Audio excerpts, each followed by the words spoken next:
Utorok večer. Pohnite sa trochu. Zaberáte celú vetvu.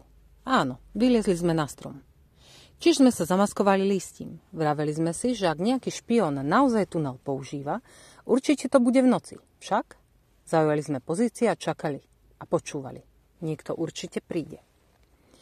Takto každopádne uvažoval Rezeň. Mne to tiež dávalo zmysel. Zo strany Emerald som počul nejaké zabrblanie. Do paroma.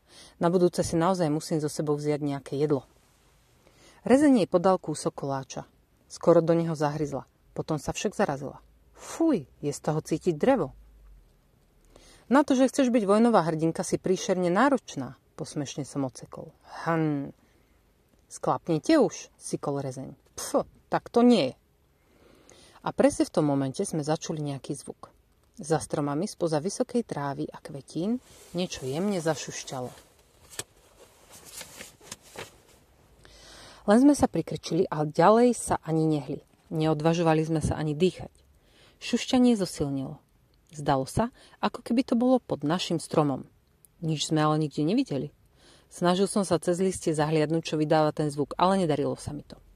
Pomaly sa objavil. Práve mu prestala fungovať neviditeľnosť. Napriek tomu, že bol park dobre osvetlený faklami, cez listie sme mali obmedzený výhľad. Vlastne sme ho skoro ani nemohli vidieť, splýval totiž s pozadím. Bol to Creeper.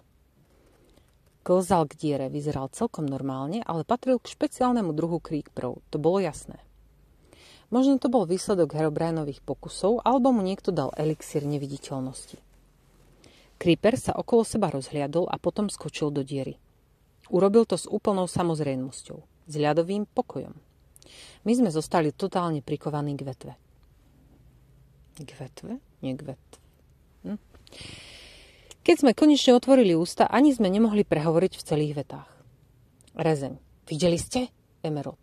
Ale on a potom bol ja. Neviditeľný. Ja neviem, ako to tak teda vlastne. Existuje. Creeper dediny existuje. A nielen, že existuje, navyše je neviditeľný. Prieskumník. Neustále medzi nami sliedil. Každý deň sa potuloval po uliciach, pozoroval nás. Každú noc sa vracal tam, odkiaľ prišiel a podával hlásenie o tom, čo videl.